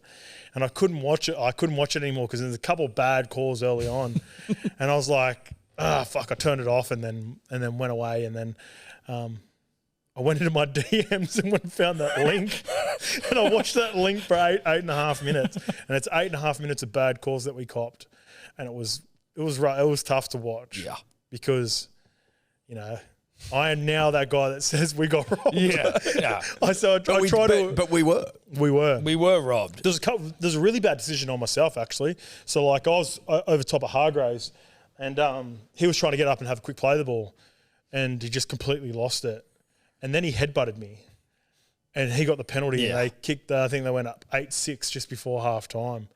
And it's only 2 points, but big momentum swings, those sorts of things. Big momentum swings. And he was a dirty fucker, that Jared. Well, he's still playing. But in that game particularly, I remember Jared. Yeah. I know he's a Manly kid, like. Yeah. But look, he was up to no good. Yeah. And that's all that matters. He's always up to no good. Always. Yeah, he may be, he played at Manly when he was younger, but he doesn't change the fact that he's a grub. He's 100% a grub. It doesn't change a single thing. Like, you know how they... obviously we've just had a grand final recently and you hear all the guys on Fox and on Nine and whatever else, and they go on ad nauseum about the week about grand final week and it's a different week. Don't play the game in your head. Don't play the game in your head, and you just got to fucking perk at the right time and manage your emotions. All that crap, right? All the cliches. How much truth is in those cliches? There are some truths in it. The best part is having guys that had like been there before. So we had Glenn Stewart broke it down pretty quickly early in the week. So once we'd got through, we had the first session, and he basically said there's so much like non-footy shit that you just got to like get your head around now. So like for basically the first 3 or 4 days, you can because you by that point of the season you're seasoned anyway. Like you've done so much training. Like we'd turn up and do like on clock work. We had the routine about what we'd do. Go through a training session. Cherry would kick a field goal to finish off. We did that every captain's run. We'd be competitive. We were even competitive at captain's run. Anyway, but the grand final week's completely different. You got to do the media day. You got to go so you do a training session just to throw the footy around, but you can't do anything there because the media's there and they record and everything. They just want to see you so pass the ball. If you see any like game specific stuff that you want to do against the Roosters and you think that someone's gonna see it, so you don't do anything there. Do you ever do any like things that you won't actually do, like throw a fakie? Yeah. Some funny stories about Desi throwing fakies back in the day, but I got a bit of Des about me. Yeah, you know what I mean. Nah. Continue. We'll get to Des. I'm sure we'll get to Des. We will get to Des. We will get to Des. But yeah, apparently he used to throw fakies. But yeah, so it was just like, by the time you got to Thursday, you did like maybe a decent training session, captain's run. Glenn Stewart, he said to us on the Monday straight away, enjoy it, embrace it, take it in, don't get caught up in all the shit. Think about what's important. And then he goes, but enjoy it as well. Like, we're lucky to be a part of these sort of situations. So, don't get caught up in the rubbish about thinking you're the grouse and fucking people taking pictures and doing interviews and all that sort of stuff. But also enjoy that you're in a GF, and that was really comforting early on. Had a heap of guys that won the grand final, so it was a lot like, it was very business like, for the week. Because all the boys were used to it, so almost this is like where I sort of fell in a trap. The one thing I just thought we're going to play in grand finals all the time. Because like during that week, I was like, oh yeah, this is just normal. Yeah. These boys are sweet. Yeah. I took it for granted. I really did. And because the next year we had a better team and we were banged up at the back end of the year. And we're probably a better chance in 14 if we didn't have all the injuries. But no one remembers that because we were injured and we didn't. It's funny, yeah. I can't even fucking No one gives a remember. shit. We got knocked out by the Bulldogs, remember? When they kicked a couple of field goals in the semi. We were like back-to-back finals. We were, I believe, first equal. Was that the game was that the SFS, that game? Yes. Yeah, I was there. Hocko, one of my old Westfield's schoolmates, he kicked back-to-back field goals on us. He kicked one. Cherry kicked one to take it in extra time, and then Hocko kicked it in extra time. But at that point, we had like Glenn Stewart out, Anthony Watmo, Matty Ballin, Jamie Burer. We just had everyone. We had a shitload of troops out. So Snake had a blinder in that game too, as he always does. Like we tried our guts out, but we just we fell short. But yeah, that's the one thing I regret about the week is that I was just like, I looked around, and because the boys were so like, all right, business as usual, and had done it, I was like, oh yeah, this is sweet. I'm just going to play in like the next 3 grand finals. That's exactly what I just honestly. We're just hopping on the glory train here. Even when we lost, like I'm looking around, I'm like, fuck, this sucks, man. We should have a ring because especially the position we're in. Yeah, like. But then I'm sitting in the locker room looking at all the guys that are in the locker room, and Kitey was the only one. Brent Kite was a great player, but he was the only one moving on. The rest of the squad was the same. So I'm like, all right, like Kitey's going to be a big loss, but we'll be fine. We still got troops here. We still got a mad team. Yeah. And then we just got busted in 14. Jeez, that's annoying. Yeah. But it is what it is, right? It is what it is. It is what it is. When did you leave Manly? 15, so I had 3 years there. And then were you whiteboarded or was it a... Nah, it was a respectful one, that one. Like really respectful. We'd finished up. It ended really well. That's why I still probably got more love for Manly than I do for Para. Like, I don't know if anyone watches my content, and I'm always like way more Manly than I am Para. Yeah. That's why we're so close. Yeah, that's why we're good. But yeah, so again, it was to the manager, but like there was chat. Who was the coach at the time? Was it still Twos? Twos didn't have his own gig. So Twos, in a way, I got boarded again because Trent Barrett was coming in, but I didn't have a contract for the next year, and it was pretty custom. Like, it wasn't like I was sacked, and I had a really good. I was really happy with the way I finished at Manly. We went through a transition period where Anthony Watmer had gone to Para, Glenn Stewart had gone to Rabbitohs, Jason King had retired. He was a really important part of the team. And then there's a lot of change in the forward pack, and it took us a while to get going. And we went on a run, and we nearly made the finals, and we fell like a game short in 15. But we would have won about maybe 6 out of our last 8. So 14, I'm just trying to put it together in my head. 14, did Manly, did you fuck the minor premiership? Yeah. Yes. In the last round. And then you went loss. Yep. Yep. Okay. Yeah, we lost. I've got my bearings now. Yeah. That was devastating. We lost. I recall a call Tom and I had, and things with the momentum was starting to be lost. And I remember saying to him, or we'd said to each other, imagine if we like fucking lose the next couple of games and don't win the minor premiership and then go loss. Yeah. It's like a doomsday sort of thing, like worst case, and it happened. We got pumped by Souths, like 30 or something. In the final. And you'd beaten South in the prelim the year before, hadn't you? Prelim to go in the GF. Yeah. And I believe we beat them twice in 14 as well. Or we had a historic victory, as the boys would call it. Like, we beat them at the start of the year without both the Stewart brothers, maybe. We fancied ourselves against. I remember we'd go into games and we really fancied ourselves against Souths. And they won the comp, and they pumped us by 30 in the first final, so it was like second versus third. And, so, like, obviously they go on to win it, but, like, we were just banged up at the time, but, like, I always felt like that was our way, like, that was the better year. Like, I was way more confident going that year, but then, like I said, with all the people that we had out, we were just too banged up. What was the transition period like? Because in Manly, as we're seeing right now, experts at handling transitions as a club, really do it well. We don't fuck it up. We don't disappoint anyone. What was it like being at the club when they're like, Chocky's gone, Glenn's gone? Were you in there being like, what the fuck are we doing here? It was tough. It was tough for everyone around because, because it affected me too in my position in the forward pack because I played a couple of years.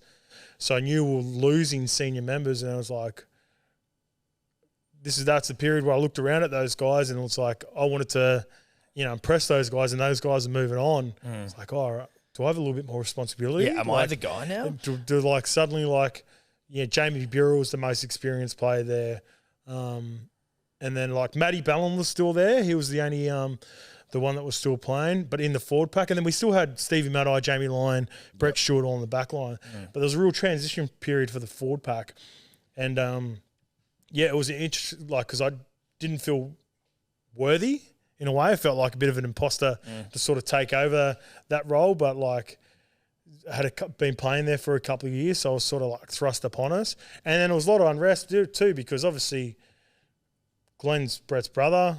He wasn't like those boys weren't happy. We had a conversation. I ended up playing with Glenn again at Catalans down the road.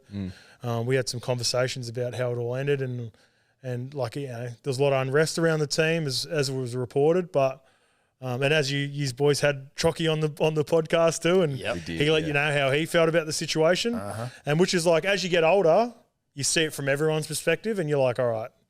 At the time, I'm that guy. I like everyone to get along. Like that's always who I've been. So I found it hard because I had a good relationship at times with the boys that were a little bit older. And then there's obviously the big one was, all the chat around Cherry and his situation with the boys, which was tough for everyone as well, because it just come down to like contractual stuff.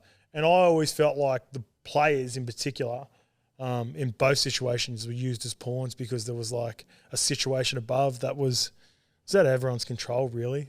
Does it give you any insight into what is going on at the club now, just in terms of like how, because it's funny, right? Like when you think about now, from my understanding, like the players at Manly currently were like keen on Des to stay, at least the bigger dogs, again, from like the shit that we'd heard.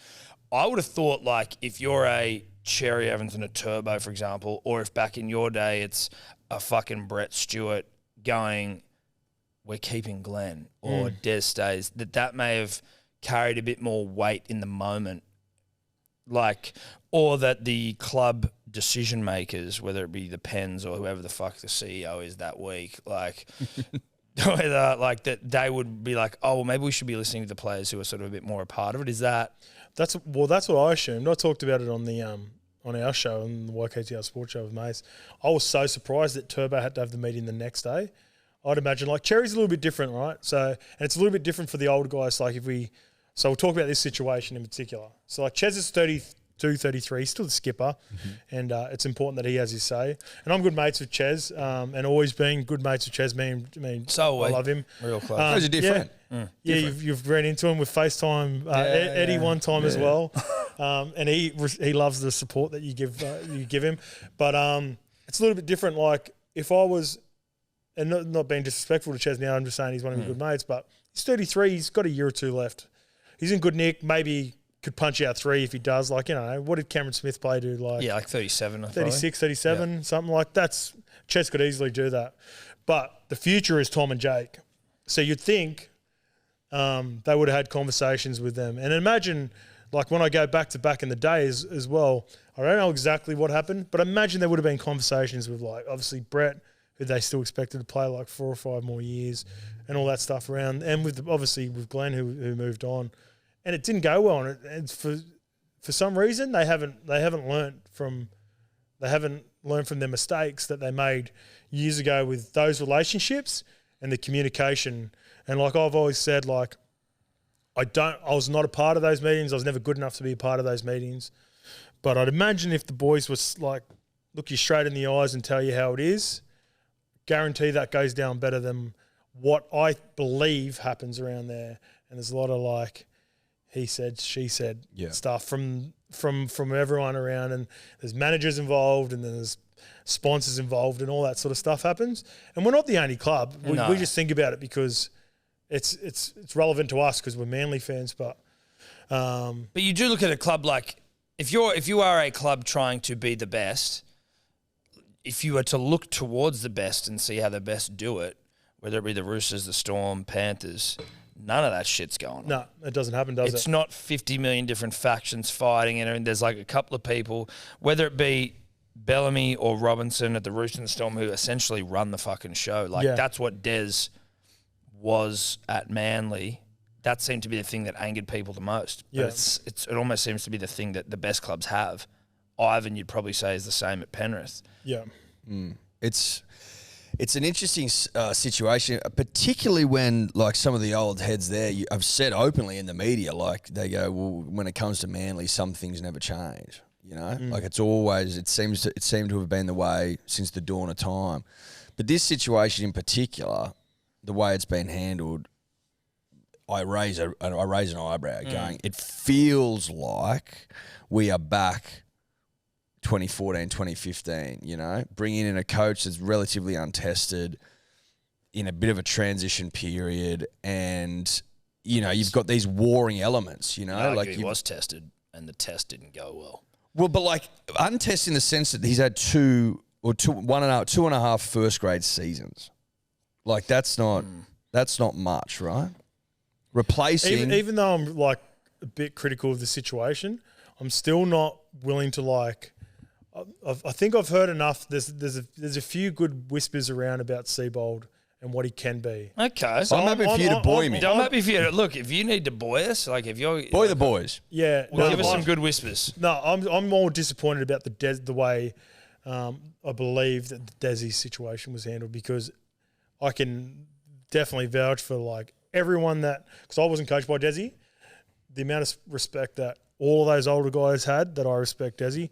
And I don't know if things have changed. You know, things can change in a couple of years too. Like, who knows? But at the time, those boys really respected him and liked the way that he done business. So, you know, maybe that situation wasn't handled well back in the day. And again, it's probably hasn't been handled. Like I said, they haven't learned from it. But we're hearing some. Like, the jury's still, you're out with Seibold. Do you think there's enough? I'm not willing to just, like, put a line through Seibold yet. I'm happy to take that. And are you saying that, is that a whisper-based thing, or is that he's relatively, again, he's not. He hasn't seen many winters. He hasn't seen many winters. He hasn't seen many winters. Yeah, so he did run a really proud club into the ground, though. Yeah. So, and then they have like, I just, that's like a fact, though. Right? No, that is. Yeah. That is a fact. That is a fact. But yeah, like the rumours that got around him went around Brisbane. I don't know if you heard those. No, they're not great. No, they're not great. They're not great. I read some of them. But that was like the height of the text message sort of. Yeah. The fake text message WhatsApp thing. Do you know what I mean? Yes. Like my cousin's mum dates the physio. Chinese whispers is the worst in NRL circles too. Yeah. Like some of the shit that gets around from person to person in the GST, because we do podcasts. I put GST on a lot of shit that I talk about. Oh, Mayo required. Mayo is essentially. There's some journos that have made a career out of selling Mayo. Exactly. So I'm the jury's. I'm still confident we go deep and maybe win the comp next year. I just don't know how I feel. Look, I'm just, you know what? I'm still very emotional about the whole thing, and the waters have been chummed. So it's like I can't see which way is up. You know, it doesn't all make sense. Positive that Turbo apparently coming out of that meeting was okay. Yes, with the crisis meeting. Fuck yeah, that's positive. There was a crisis meeting. There was a crisis meeting, and then so for me, I was like, that's not good. And then apparently within 24 hours, it's sweet. So I'm like, well, that's all right then. Well, Tommy's willing to give it 12 months. It's taken all of my sort of wherewithal about what's appropriate not to message him directly and be like, what's going on? I've been like, don't do that, Let the dust settle. You can't go too hard. You can't go in blazing willy-nilly. Tell me what's happening. I read that podcast we did, bro? Yeah. Tell me what's going on. Come on. I've met you once. What's happening? Yeah. On a chunker night out. I need that good oil. I remember reading Cherry Evans in regards to this whole sort of situation, saying that he hadn't talked to Jake about it yet. They're obviously together in Australia camp. I'd be running straight to him, being like, "What the fuck do you make of this situation? Yeah, what's happening here? Is that uncommon for guys to keep it internal?" Nah, I'd imagine they would have had a conversation. Those two boys. The thing with Jakey though, Jakey's one of the honestly, and I'm not just saying this because we're doing a podcast. Jakey doesn't want anyone to be uneasy. Have you met him? Yeah. He's a lovely guy. He thanked you for having him on the podcast. He apologised for being late. Yep. He's like, we did a wrestle session with us. This is a micro that we use. He flipped me on my back, and it's like, I wasn't pissed off that he flipped me on my back. He'd apologise for flipping me on my back. Like, that's the sort of guy he is, just a nice guy. So at the end of the day, like I said, same situation as back in the day, I can imagine. I believe it'd probably be being used again. We're well aware that Jakey and Tom are the future. So whoever's got an agenda there at Manly are going to want to be on the Travojevic train and make sure that they're on side or trying to get them on side. Yeah. Those boys just aren't like that though. It's not in their nature. To be agenda-based, they just don't present that way. No. It doesn't seem like that at all. But then there's like, again, obviously it's Mayo season, but it's like fucking people saying, writing articles saying, oh, there's whispers Tommy's not that Tommy's people like questioning his value, and you're like, who the fuck's the Dalian doing medalist that? from last year. Yeah. Find who that person is and go and waterboard them and then just toss them out the back. Like, who the fuck's doing that? Well, when you think about it, obviously, if the big question mark and what's hurt him last year is Tommy's health.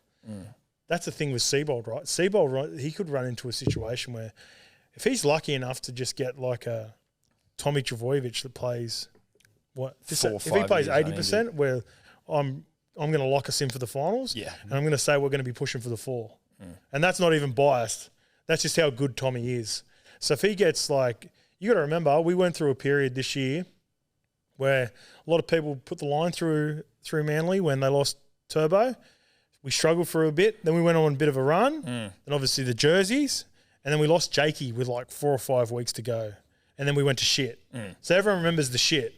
But when Jakey was playing before the jersey, we were doing very nice. We were a win outside the 8. It was Roosters versus Manly to go see who was going to be in the 8. Yeah. And cement themselves and keep kicking. And we had 7 fucking players out and we lost by 8. That was a tough night out. We were actually at the game. Yeah. And it was, Yeah, we were there. Yeah, we were all there. Remember? We were all there. We crossed paths. There was a mood in the air that night. It was, it was a weird. It was tense, wasn't it? Yeah, it was. Look, I'll be honest. I was waiting for something to kick off. I'm not even joking. I always thought there'd be more people there, like, fuck man. Yeah, so did I. I thought there was going to be a ruckus there. Yeah. Yeah, there wasn't a whole lot of... No. That almost made it feel sadder because it was like, no one's even fucking coming to get angry. It's like, it's just...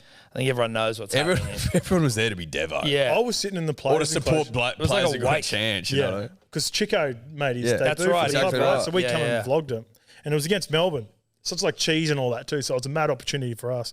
So I'm like, I want to go to this game and see what the energy's like. So even when I was watching the game, I was like looking around going, I'm waiting for a protester to run on the field or something like that. Yeah. I was expecting that sort of vibe, but it was just a bit like...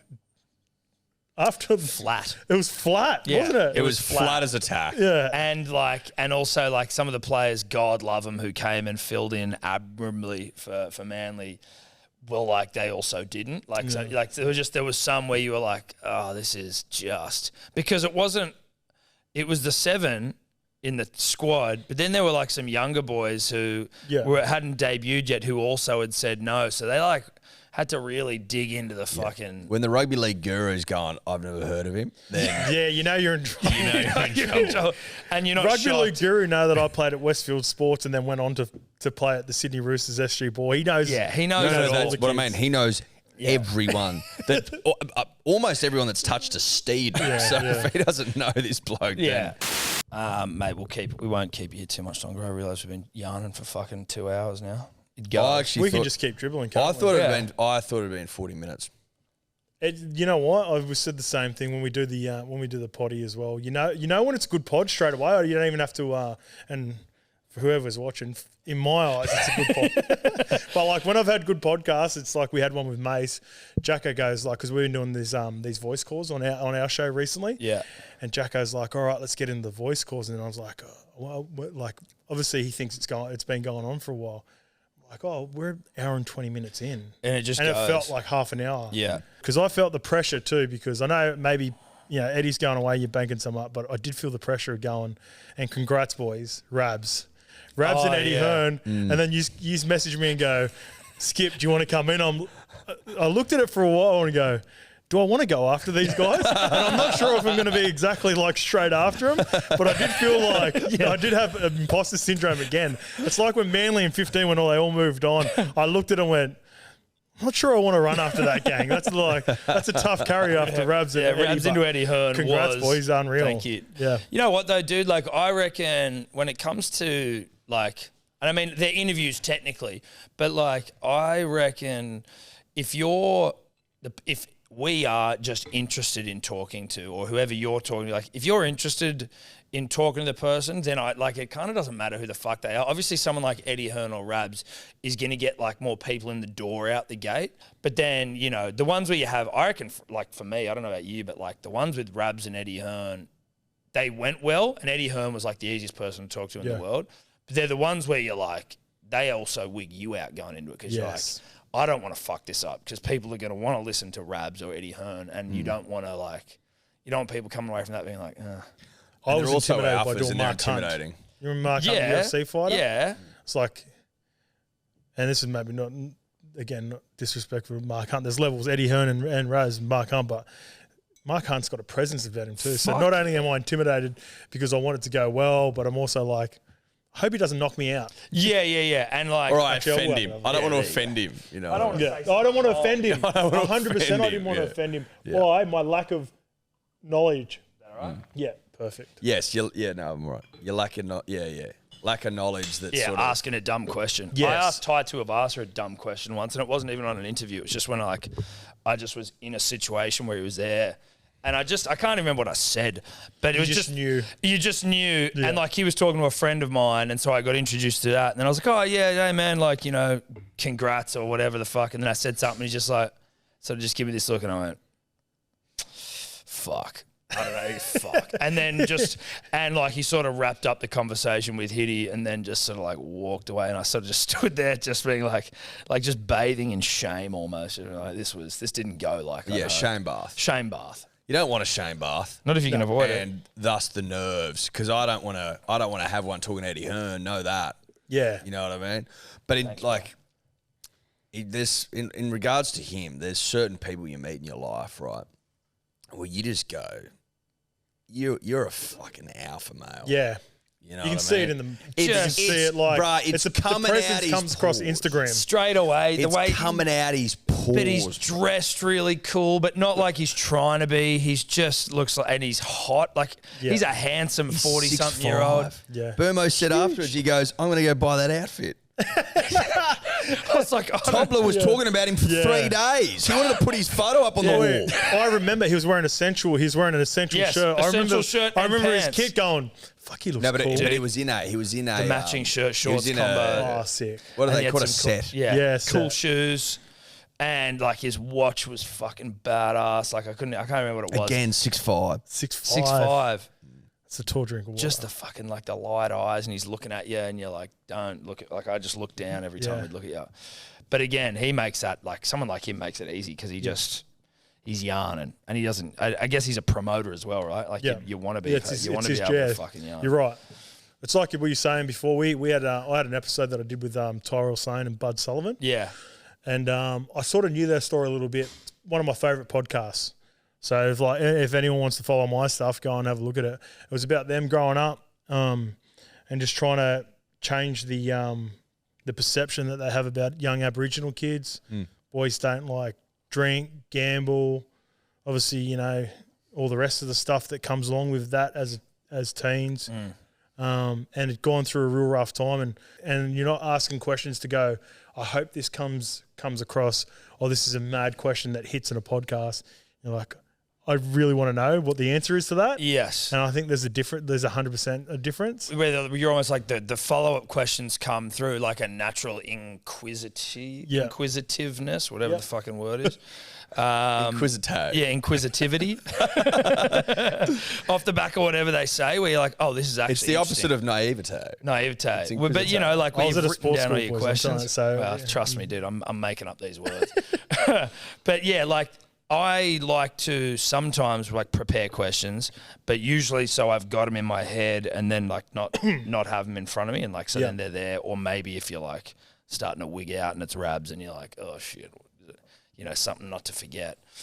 But I know what you mean when you're really engrossed in the conversation you have with someone. I'm the same. I like to have like 4 or 5 points generally. Yeah, just a Or couple like of years. I'd either run through them before or. Well, so what was you went to the Super League and all that, but I guess like when you retired, what was the period from like retiring from footy and then getting into the content? Like, so when I come back, I'd seen the boys have been doing really well from afar, and with the YKTR stuff. Yes, like, which you know the rules. So if you don't know by now, YKTR clothing brand. Yep. Sports. Were you mates with those boys? Yeah. So I'd known Isaac John a lot longer, but when I was at Manly my last year, I lived with a guy called Blake Leary.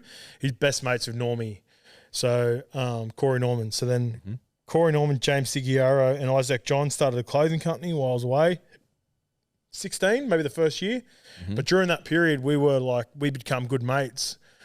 And we were like this, like around my age, all single. So we were Bali, we were the States, we were off-season trips together. That was our gang. And then so I was just like mixing around with the boys, and I seen the vlogs going on. I'd seen that I was selling all these T-shirts, and they were doing really well. And I so we'd catch up in the break. I'd come back and see them, and then they got the new office just up the road from where we are now. I was like, oh, Ice, can I come check out the office when I got back to Sydney in 2019? It was my last year.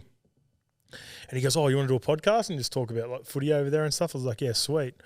And then after we'd done, we were just we're sitting there having a drink, and he goes, oh, I'm going to start this new sports thing. At that point, they're only just doing clothes, but they did vlogs and that. And like, we want to do more sports, podcasting. You know, I've got my own one, but would you be interested in doing one?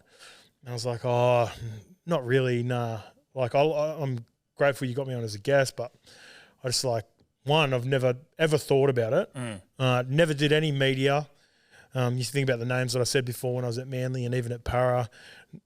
Danny Wilder wasn't rocking up to a Manly training session wondering how I thought about a game, right? So You were I never did on the shoulder, mate. Yeah. You know, Can like I box you out for an interview, please, Scope? yeah, like probably like he wouldn't even know who my name is. So anyway, so never did any media stuff. Like, oh, no, I don't think I'd be any good. He goes, look, you speak really well.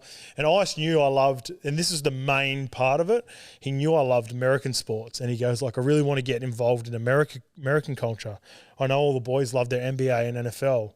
And he goes, out of all the boys, they're like, I know you proper love it. So I was like, all right. So if you go back and look at the early podcasts, like Scope Podcast, it was just all like speaking to NRL players about NFL, basically, and NBA. And that's how it started. And that's the way he sort of convinced me, because I feel like you get, as the more reps you do, the better you get. But I feel like if you know what you're talking about to begin with, then that's a good start. Yes. Yeah. And I did know that. So I could get the boys on and I could speak to Benny Hunt about every New England Patriots player, offensive lineman, who was the offensive coordinator was. Like, I just love my NFL. Same goes with NBA. At that point, I actually knew more about NFL and NBA, I reckon, than NRL, because when I went over to the Super League, I didn't watch any NRL. The timing was a little bit different, and we got like prime time NFL games. And then you know how we watch the World Cup now, it's on at like 5 o'clock in the morning. That's how it would be watching footy over there. So I went through about 2 or 3 year period where I just didn't watch footy, didn't watch NRL as much. And so I knew more about American sports, and that's how it all started. And then organically it grew into relationships with the boys. Are you still doing right now? Because obviously you do the YKTR sports show. That's you and Willie Mason. Yep. Are you still doing the Scope podcast? Like, are you still, or is that not? Nah, not anymore. Like, it's still there. But I sort of, me and Ice had a conversation last year, and it was about ripping in. So we like, look, that was cool what we did with the American sports, but how many guests can you get? You know, To talk NFL, can't speak to Nathan Cleary every year about the Philadelphia Eagles and how Jalen Hurts is going. Yeah, right. So we had to expand. So then we started doing, as much as he might want to. Yeah. Yeah. And it was more like, it's funny how like us being leagueies, we try to distance ourselves from it. It's like weird how you retire, you try to like, oh, I've done that. I'm not just this. That's exactly it. And I'll find something else. But then everything just gets drawn back, whether it's the management that I said that I wanted to do with the All Brothers or talking about footy. And then once you're a year removed from it, I did the podcast with Kempy, and me and Kempy talked about it. I was on his one. A year removed from playing and all the drama, because you go through shit where I told you at the start, I got dropped. There was unrest at Manly at one point. I didn't get I wasn't allocated the days off at Catalans like I wanted. There's all this like animosity towards the game for a year, for 12 months. And then you become a fan again. And then you start watching and you're like, oh man. And then 2 years removed and you're like, how did I play that? That's honestly I was like, then they changed the rules and I'm like, there's no way I'd be able to last in this game. So then I become a proper fan again, like the way I was for NFL. And then we build relationships with guys, the same as you guys, right? We build a relationship the same as we get with players when they come in, and then I love the game, and I want the boys to do well, and anyone who comes on, I want them to kill it. And the podcast has gone well. And then this year in particular was like, all right, people come on and listen to our stuff, and we've sort of just done it willy-nilly up until this point. I'm like, all right, I'm going to watch every game, make sure I know what I'm talking about. Be up to date with everything, plan the show. We'd just come in, honestly, like, would go, all right, what are we going to talk about in the morning? Go and do the show. And I think people seen that. So we went through a period where we were just like, it felt like a box ticker. And then this year in particular, I think we've really like put a lot of effort into it. And I think people are, they're starting to tune in. They're, mate, the numbers you're doing on fucking YouTube per episode, the numbers are going really good now. Pumping. Yeah, and I think people respect the fact that we actually know what we're talking about. And they're sort of the same fans that probably listened to me when I was talking about NFL because they knew I was talking about. Now they know that I'm like up to date with everything. Yeah. I guess you're also, in some sense, your rugby league audience is going to be bigger than your NFL audience, right? Yeah, so like, it has to be. You know what I mean? So like talking about NFL's is good, but like talking rugby league is where the fucking eyeballs and the ears exactly. are. Yeah, it's been good. Are you how much content are you doing a week? Like, are you full time on it now? Yeah, full time. So we do the show. We do exclusive Doozy Club show, which is for it's like your paywall. Paywall. And we do that on Monday. That's just life updates, let people know what's coming up, events. Basically, my role, I've done the golf show, which has gone around. The 19th goes good. Mate, that's a mad show. Yeah, we did an episode, and apologies to anyone who... People are asking. People reckon it got cut because we pumped you. Yeah. That's what people think. So do you boys want? Have we said it on the live stream? Did we? No. We're running it back. Yeah. We're running it back. Used boys. To be fair, it's been used boys. Used are super busy at the moment. It's like there's not really a window to get these guys at the moment because listen. We make time if we were invited. You know, I can't help but feel like Cherry Evans and Foran were like prefaced ahead of us for some weird reason. You know? Latrell Mitchell and I don't know. Keary Listen, someone I like to think that we're above those guys. Top flight. Well, to be best fair, rugby league players in the competition. To be fair, yous were. Yous were before. Yeah. The audio stuffed up. So this is legit. No, that's what happened. I won't release the result. I think it would be uncouth of me. It'd be. We're not those sort of guys. No, we're not. So we'll let that one through to the keeper. But there was honestly some good laughs on it. But it'd be obviously the audio was cutting out. So if whoever was closest to the audio was getting picked up, so we had 4 mics going. It was our first trial run of doing more than 2, and we just at that point now we've got it all sorted. It's all done. We've had similar issues where it's all feeding back into the same thing, and then so there'd be like Tom and Eddie are speaking, and then just like there's no noise coming through, and we're like, Isn't that frustrating? Yeah. You're looking back and you're like, oh, that whole day was. It was such a good day. It was a great day. There was good chat because we started so well. There was positivity abound, and we started to get real iffy. Yeah. You did win the first hole, didn't you? We did, which we weren't filming for some reason. That's right. No filming there. Yeah, we're in a rush because Simi wasn't a few Reds. Dude, he rocked up in like a fucking singlet and like a duffel bag. A duffel bag. He played the whole round with a duffel bag in Converses. So he's a big part of why we haven't run it back as well. Just like you guys are super busy. Simi is super busy as well. Is he in the influencer life now? He's an influencer. So I'm waiting for Normie to come back. Yeah, that was initially who it was meant to be. That was the plan. Yeah. I'm going to wait till Normie comes back so we can do it properly because I feel like you guys deserve that. Yeah, no. And you deserve better than a duffel bag. Yeah. And strolling around Moore Park. Late.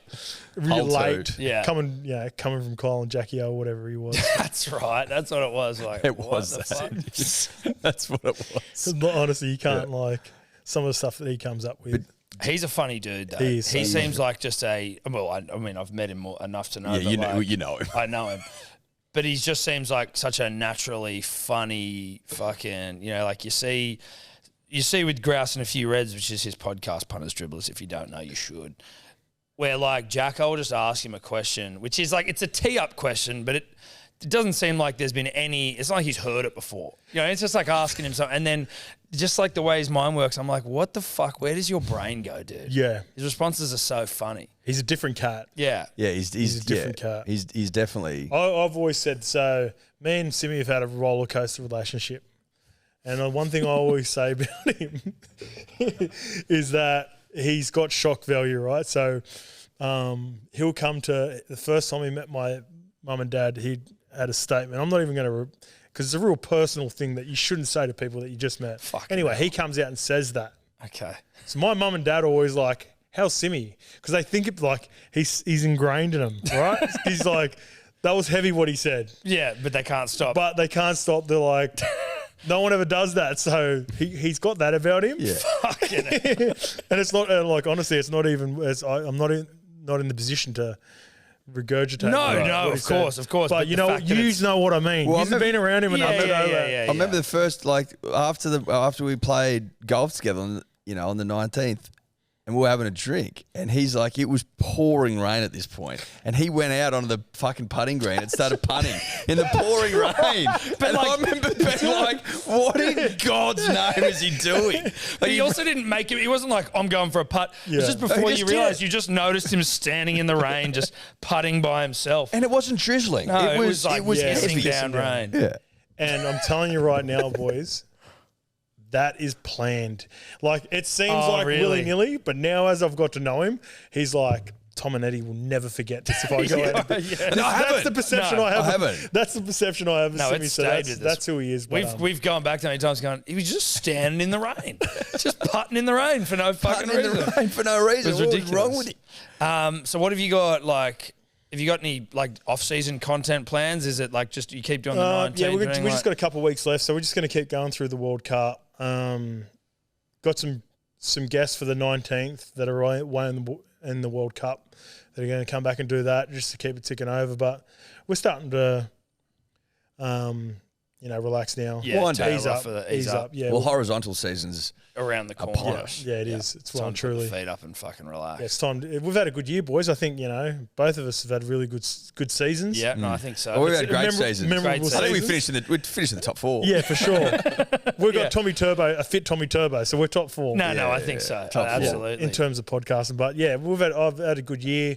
A lot of the stuff that we planned out at the start of the year's come to fruition. So I'll do the golf show. That's pretty much anything outside of YKTR Sports. That's the thing I want to tick off and get some pretty big guests, as you know, like a couple of guys like Munster and stuff that we're really close with. Cleary said he'll do an episode. So Oh, we Hectic. like that. That's cool. and then Tom and Eddie somewhere. Well, yeah. Yeah, And well, then listen, cap you it just off. let us know, mate. We might need to go for a quick little A couple practice lessons. round. Or lessons. Cheese gets back soon too, so that'll be good for us. Yeah. That'll be so. He's like he's signed essentially, like as sort of whatever. Like, Yep, he's part of the crew. He's though, a part right? of the gang, and he'll be around all the time. You know what Cheese is like. He'll come do heaps of stuff with you. Like, Fuck yeah. you just send him a text, and Cheese will be there. Mate, he's we'd just love that to sort get of Cheese guy. on. We like He's the cheese. best. Yeah. Have you had much to do? Have you had? We met him at the anything with Cambosis, Cheese?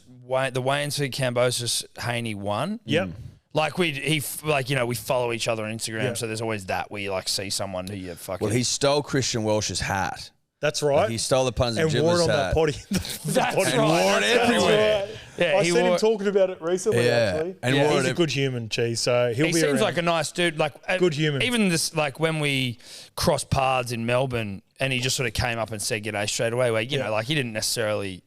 Who the fuck knows what to expect? But he was just a sweet dude. But that was one of the great marketing campaigns of all time. Had we had those hats on sale, Yes. Well, had we?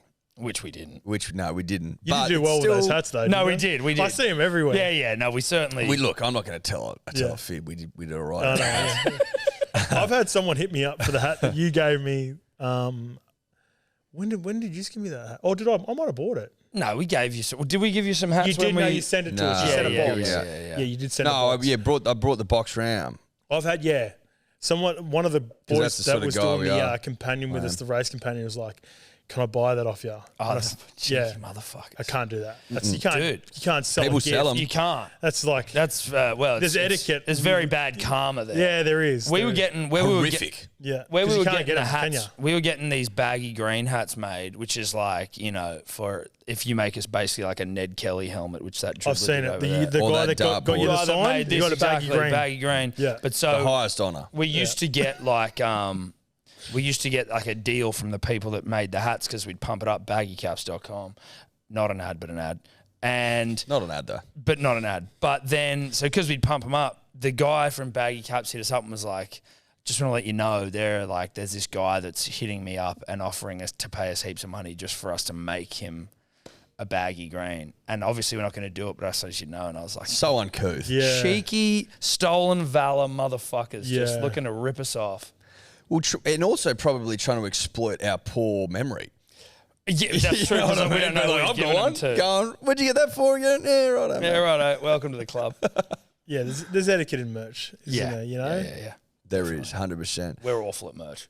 We're trying to be We're better. trying to get better. We're trying to get better every day. Did you ever think you'd fall into the content world? Like Tom and I always, have a laugh, a private giggle to each other, being like, "This." Well, that's is, why I love your story. is I love absurd. your guys' story straight away when I found out about your story, about how he's grinded, and then you come in the office and we. Do you remember I don't even know if we can talk about it. Can we talk about it? Of course he can. Enough time's passed. Yeah, so we did the potty and it was COVID time, right? Yeah, that's right. We came Do you remember? on yours. Do you remember what I'm saying? Yeah, we got a knock on the door. Yeah, we got a knock on the door. So for people who don't remember, Tom and Eddie come on and did my podcast, but at that time I believe it was like there was a limit on how many people you could have in. Look, I don't want to say that we're necessarily in a lockdown, but I think we might have been. we might have It been was in a borderline lockdown, lockdown. but it was like you There's a lot of could. grey area. Let's say that. It was grey. It was great. It was great. Can we agree upon grey area? It was It legally was 100% grey. Yeah, there's a lot of grey area in my eyes. Same. Anyway, so we during that period you told us a lot about your story and that, and away from the potty, and you guys, the way you've done it, I didn't envision it. There's no way I envisioned what we've been able to get to, but also in a way, like I knew what the boys had built before I'd got there.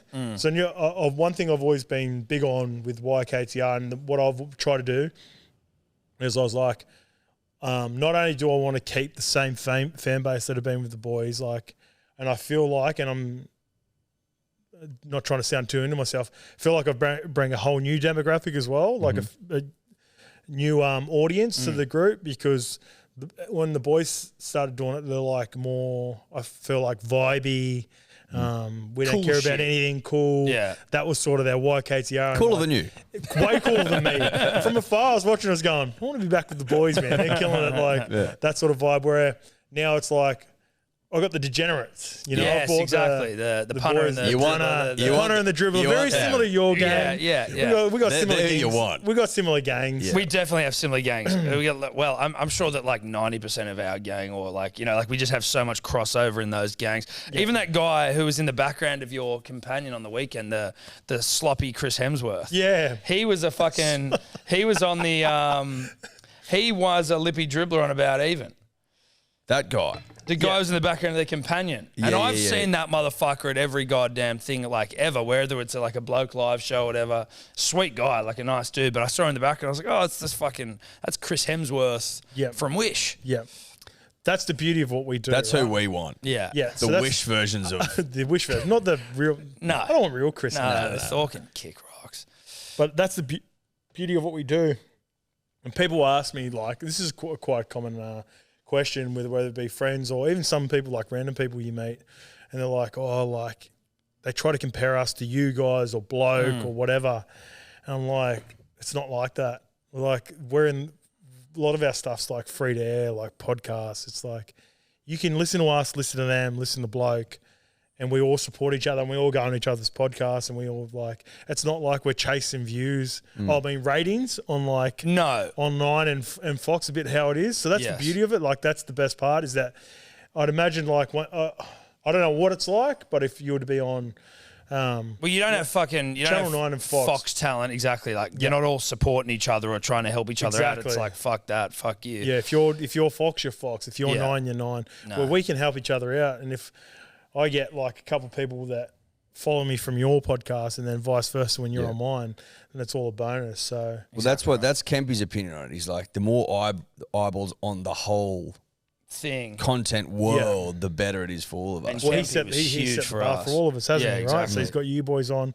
Same thing. He's back in the day, he helped Ice out even before like I'd got involved. So yeah, that's the cool thing about what we do. We don't have to be like stabbing each other in the back. No, exactly right. And like the mentality of that, I think, is also very good. Like, even when we had that fucking biblical flood and like the water's pissing in our studio and the heavens open, man. We had you boys hitting us up going, studio free around the corner. Kempy hit us up saying studio's free around the corner if you need to use it. And it's just like, that's a nice environment that I think we're all creating there. So it's cool. But mate, thank you very much for coming on. We don't want to fucking take up any more of your Monday afternoon. We just love you. Appreciate you. Thank you very much for coming on. Thanks for having me on, boys. Legend, mate. Thanks for the yarn. Could have stayed a lot longer. Easy. Could have, easily. Well, we might after the We probably will. We probably will. Cheers, bro. Boys. Could you two just not talk anymore?